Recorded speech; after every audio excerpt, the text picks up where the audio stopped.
မင်္ဂလာပါရှင် Breaking Burma News သတင်းဌာနကနေထိပ်တန်းရောက်သတင်းများကိုတင်ဆက်ပေးတော့မှာဖြစ်ပါတယ်။အခုပထမဆုံးတင်ဆက်ပေးမယ့်သတင်းကတော့မြန်မာစစ်တပ်၏ဖွဲ့စည်းပုံနှင့်အမိန့်ပေးခိုင်းစေမှုစနစ်အယက်သားအစိုးရ၏အုပ်ချုပ်စီမံခန့်ခွဲမှုအောက်တွင်ရှိမနေဟု ICJ တရားရုံးသို့ဂမ်ဘီယာတင်ပြစစ်တပ်၏ကျူးလွန်မှုများအတွက်တရားမျှတမှုရရှိရန်အသက်ရှင်လွတ်မြောက်လာသောရိုဟင်ဂျာများကမျှော်လင့်နေဆွဲသတင်းကိုတင်ဆက်ပေးတော့မှာဖြစ်ပါတယ်။ရခိုင်ပြည်တွင်ရိုဟင်ဂျာလူမျိုးတုံးတပ်ဖြတ်မှုကျူးလွန်ခဲ့သောမြန်မာစစ်တပ်၏ဖွဲ့စည်းမှုနှင့်အမိန့်ပေးခိုင်းစေမှုစနစ်မှာအယက်သားအစိုးရ၏အုပ်ချုပ်စီမံခန့်ခွဲမှုအောက်တွင်ရှိမနေကြောင်းအပြည်ပြည်ဆိုင်ရာတရားရုံး ICJ သို့ဂမ်ဘီယာနိုင်ငံကတင်ပြခဲ့ကြောင်းနိုင်ငံတကာသတင်းဌာနတချို့ကရေးသားဖော်ပြထားပါတယ်။ဇန်နဝါရီလ12ရက်နေ့ ICJ တရားရုံးသို့ရိုဟင်ဂျာလူမျိုးတုံးတပ်ဖြတ်မှုနဲ့ပတ်သက်၍ဂမ်ဘီယာနိုင်ငံကတပ်တွေနှင့်အမှုအကြောင်းအရာများကိုတင်သွင်းရာတွင်ရင်းအချက်များကိုလည်းထည့်သွင်းပြောဆိုခဲ့ကြောင်းသိရပါတယ်။2016ခုနှစ်နဲ့2018ခုနှစ်တွင်စစ်တပ်ကရခိုင်ပြည်တွင်ရိုဟင်ဂျာလူမျိုးတုံးတပ်ဖြတ်မှုများကျူးလွန်ခဲ့ပြီး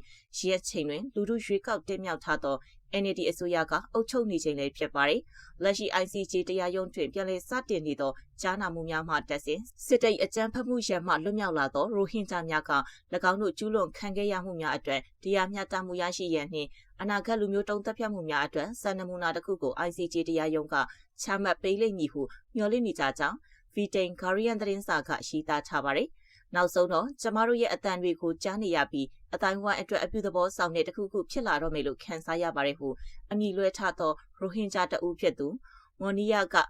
Guardian သတင်းစာသို့ပြောကြားပါတယ်။2018ခုနှစ်တွင်စစ်တပ်ကရိုဟင်ဂျာရွာများကိုနေမြေရှင်းလင်းရချိန်စတင်ခဲ့ချိန်တွင်မော်နီယာမှလည်းမြန်မာနိုင်ငံရှိသူမ၏နေအိမ်မှထွက်ပြေးရန်အတေးအကျပ်ခိုင်းစေခံခဲ့ရပါတယ်။အကြမ်းဖက်မှုအတွင်းမော်နီယာ၏အကိုကိုစစ်တပ်ကခေါ်ဆောင်သွားပြီးဖြစ်တဲ့အခါ၎င်း၏အိမ်ကိုမိရှို့ခဲ့ပါတယ်။ကလေးတွေကိုကျမမျက်စိရှိမှတင်မိတဲ့ပြစ်ထက်လိုက်တာပါဟုစစ်သားများ၏မရင်းကျမှုခံခဲ့ရသောမော်နီယာကပြောဆိုပါတယ်။မော်နီယာမှမြန်မာစစ်တပ်ရက်ဆက်ကြမ်းကြုတ်သောနှိမ်နင်းမှုများမှာအသက်ရှင်ကျန်ရစ်သူများတွင်ပါဝင်ပြီး ICJ တရားရုံးတွင်မြန်မာစစ်တပ်၏ကျူးလွန်မှုကိုပြန်လည်ကြားနာစစ်ဆေးနေသည့်အတွက်ကြာမြင့်စွာစောင့်ဆိုင်းနေသောတရားမျှတမှုအတွက်ခြေလှမ်းတစ်ခုနီးကပ်လာပြီဟုဆိုပါတယ်။ဂမ်ဘီယာမှတင်သွင်းခဲ့သောအမှုသည်2016နှင့်2018ခုနှစ်များတွင်ရိုဟင်ဂျာ9သိန်းကျော်ကိုအိမ်နီးချင်းဘင်္ဂလားဒေ့ရှ်သို့ထွက်ပြေးစေခဲ့သည့်စစ်ရေးစစ်ဆင်ရေးများကိုအခြေခံထားသည်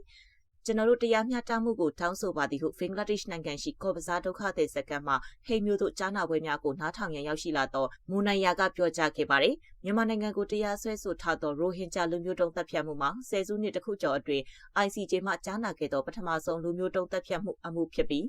အစရေးကိုလူမျိုးတုံးတပ်ဖြတ်မှုဖြစ်ဆွဆွဲသည့်တောင်အာဖရိက၏အမှုအပါအဝင်အနာဂတ်ဆွဆွဲချက်များကိုညီတို့အကဲဖြတ်မိကိုရှေ့ပြေးနမူနာတစ်ခုချမှတ်နိုင်ပွဲရှိပါတယ်။ဂမ်ဘီယာနိုင်ငံကဇန်နဝါရီလ12ရက်နေ့မှဇန်နဝါရီလ15ရက်နေ့အထိပထမဆုံးရှောက်လေးချက်တင်ပြလျက်ရှိပြီးမြန်မာစစ်တပ်ကရိုဟင်ဂျာများအပေါ်စနစ်တကျရှင်းလင်းရေးလုပ်ငန်းများလှုပ်ဆောင်ခဲ့ကြောင်းရိုဟင်ဂျာများကိုမျိုးနွယ်စုတစ်ခုလုံးသို့မဟုတ်တစိမ့်တစ်ပိုင်းဖျက်ဆီးရန်ရည်ရွယ်ချက်ဖြင့်အစုလိုက်အပြုံလိုက်တပ်ဖြတ်မှုမဒိန်မှုနဲ့ရွာများကိုမိရှို့မှုများကျူးလွန်ခဲ့ကြောင်းတင်ပြထားပါတယ်။ဒီမှုကိုကျွန်တော်တို့ပေါ့တက်တက်မတင်ပြခဲ့ပါဘူး။နှစ်ပေါင်းများစွာလူသားချင်းစာနာမှုကင်းမဲ့ပြီးနှိပ်စက်ညှဉ်းပန်းခံခဲ့ရတဲ့အားနည်းတဲ့အုပ်စုတစ်ခုအပေါ်ကျူးလွန်ခဲ့တဲ့အဆိုးရွားဆုံးနဲ့ရက်စက်ကြမ်းကြုတ်တဲ့ချိုးဖောက်မှုတွေရဲ့ယုံကြည်စိတ်ထားရတဲ့အစီရင်ခံစာတွေကိုပြန်လည်သုံးသပ်ပြီးနောက်ဒီအမှုကိုကျွန်တော်တို့တင်ပြခဲ့တာပါဟုဂမ်ဘီယာတရားရေးဝန်ကြီးကပြောပါတယ်။မြန်မာစစ်တပ်ကရိုဟင်ဂျာလူမျိုးတုံးတပ်ဖြတ်မှုဆွဆွဲချက်များကိုညှင်းဆိုပြီးဇန်နဝါရီလ16ရက်နေ့မှဇန်နဝါရီလ20ရက်နေ့အထိခုခံလျှောက်လဲချက်များတင်ပြသွားမည်ဖြစ်ကြောင်းသိရပါတယ်။ထူးခြားချက်မှာအသက်ရှင်ကျန်ရစ်သူများက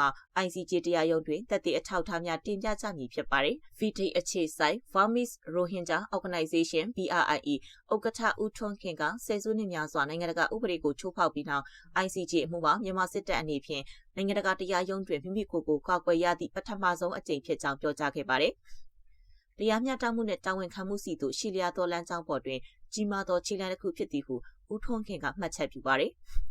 2020ခုနှစ်တွင် ICJ ကရိုဟင်ဂျာလူနည်းစုအပေါ်လူမျိုးတုံးတပ်ဖြတ်မှုအကြမ်းဖက်မှုကိုကာကွယ်ရန်နှင့်အတိတ်ကရာဇဝတ်မှုများ၏အထောက်အထားများကိုထိန်းသိမ်းရန်မြန်မာနိုင်ငံအပေါ်အရေးပေါ်ယာယီအစီအမံများချမှတ်ခဲ့တော်လေစစ်တပ်ကရက်စက်ကြမ်းကြုတ်မှုများကိုဆက်လက်ကျူးလွန်နေသည်ဟုနိုင်ငံတကာလူအခွင့်အရေးစောင့်ကြည့်သူများကဆိုကြပါသည်။ ICJ အမှုမှာ လူပုဂ္ဂိုလ်များအပေါ်ရာဇဝတ်မှုဆိုင်ရာတရားစွဲဆိုမှုတစ်ခုမဟုတ်တော့လေမြန်မာနိုင်ငံကလူမျိုးတုံးတပ်ဖြတ်မှုဆိုင်ရာ Convention အရာ၎င်း၏တာဝန်ဝတ္တရားများကိုချိုးဖောက်ခဲ့ခြင်းရှိမရှိကိုဆုံးဖြတ်မည်ဖြစ်ပါတယ်။အခြားတစ်ဖက်တွင်လည်း2019ခုနှစ်အတွင်းအပြည်ပြည်ဆိုင်ရာရာဇဝတ်ရုံး ICC ကရိုဟင်ဂျာများအပေါ်ကျူးလွန်ခဲ့သည့်ရာဇဝတ်မှုများကိုစုံစမ်းစစ်ဆေးမှုစတင်ခဲ့ပြီး2024ခုနှစ်တွင် ICC ၏ရှေ့နေကလူသားမျိုးနွယ်အပေါ်ကျူးလွန်သည့်ရာဇဝတ်မှုများအတွက်စစ်တပ်ကောင်းဆောင်မင်းအောင်လှိုင်ကိုဖမ်းဝရမ်းထုတ်ရင် ICC တရားရုံးသို့တင်ပြထားပါတယ်။ရိုဟင်ဂျာဒုက္ခသည်များနှင့်လက်တွဲအလုပ်လုပ်နေသော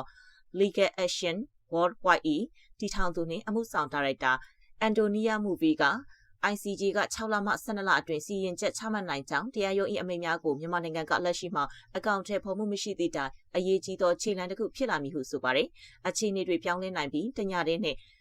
အစိုးရအပြောင်းလဲဖြစ်နိုင်တယ်ဆိုတာမမေ့ပါနဲ့။တရားရုံးအမိန့်ကလည်းဆက်ရှိနေမှာပါဟုအန်တိုနီယာမူဗီကထုတ်ပြောဆိုခဲ့ပါတယ်။ဆလပီမွန်ပြည်နယ်မှာစစ်တပ်ရွေးကောက်ပွဲမဲလာပြီးသူ40ရာခိုင်နှုန်းပင်မပြည့်စွဲတဲ့တင်ကိုတင်ဆက်ပြီးတော့မှာဖြစ်ပါတယ်။မွန်ပြည်နယ်မှာအာဏာသိမ်းစစ်တပ်ဦးဆောင်ကျင်းပခဲ့တဲ့အထွေထွေရွေးကောက်ပွဲအပိုင်း1နဲ့အပိုင်း2တို့မှာမဲလာပြီးသူ40ရာခိုင်နှုန်းနီးပါးရှိတယ်လို့ပြည်내ရွှေကောက်ပွဲကော်မရှင်ရဲ့အချက်လက်တွေရသိရပါတယ်။စစ်ကော်မရှင်ရဲ့အချက်လက်တွေအရရွှေကောက်ပွဲအပိုင်း1ဖြစ်တဲ့မွန်ပြည်နယ်ရဲ့ကြိုက်ထိုတပ်ထုံမော်လမြိုင်ချောင်းစုံနဲ့ကြိုင်မရောမြို့နယ်တို့မှာစန္ဒမဲပေးနိုင်သူ6သိန်းနီးပါးရှိပြီးအဲ့ဒီအထက်မှာ2သိန်း3000ကျော်မဲလာပြီးတာဖြစ်ပြီးရာခိုင်နှုန်းအနေနဲ့39ရာခိုင်နှုန်းကျော်ရှိတာပါ။ရွှေကောက်ပွဲအပိုင်း2ဖြစ်တဲ့ဘီလင်းပေါင်မူတုံတန်ဖြူစရက်နဲ့ရေးမြို့နယ်တို့မှာစန္ဒမဲပေးသူ9သိန်း9000ကျော်ရှိပြီးမဲလာပြီးသူ2သိန်း1000ကျော်ရှိတဲ့အတွက်မဲပေးမှုရာခိုင်နှုန်း39ရာခိုင်နှုန်းနီးပါးရှိခဲ့တာဖြစ်ပါတယ်။ရေးမြို့ကန်တပ်ဦးကတော့ရွှေကောက်ပွဲမဲလာပြီးသူအများစုဟာမဲလာမပေးရင်စစ်ကော်မရှင်ကတခုခုလုံးမလားဆိုတဲ့စိုးရိမ်စိတ်နဲ့လာပေးကြတာဖြစ်ပေမယ့်အများစုကရွှေကောက်ပွဲအပေါ်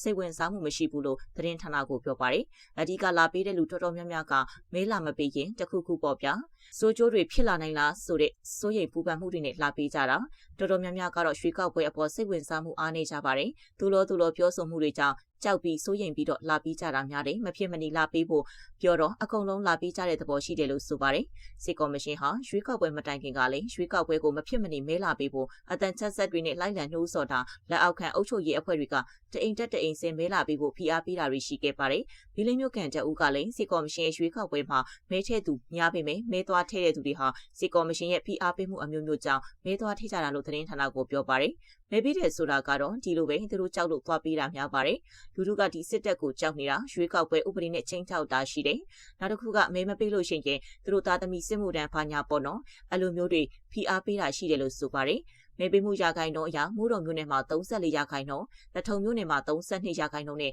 အနည်းဆုံးဖြစ်ခဲ့ပြီးချောင်းစုံမြို့နယ်က44ရာခိုင်နှုန်းနဲ့အများဆုံးဖြစ်ခဲ့တာဖြစ်ပါတယ်အမျိုးသားဒီမိုကရေစီအဖွဲ့ချုပ် NLD အစိုးရဦးဆောင်ကျင်းပခဲ့တဲ့ပြီးခဲ့တဲ့2020ရွေးကောက်ပွဲမှာတနိုင်ငံလုံးအနေနဲ့မဲပေးမှု81ရာခိုင်နှုန်းကျော်ရှိခဲ့တာပါမွန်ပြည်နယ်မှာအာဏာသိမ်းစစ်တပ်ကျင်းပခဲ့တဲ့ရွေးကောက်ပွဲမှာပြည်ထောင်စုကြံ့ခိုင်ရေးနဲ့ဖွံ့ဖြိုးရေးပါတီက22နေရာနဲ့အများဆုံးအနိုင်ရရှိခဲ့ပြီးမွန်ညီညွတ်ရေးပါတီက18နေရာနဲ့ဒုတိယအများဆုံးအနိုင်ရရှိခဲ့တာဖြစ်ပါတယ်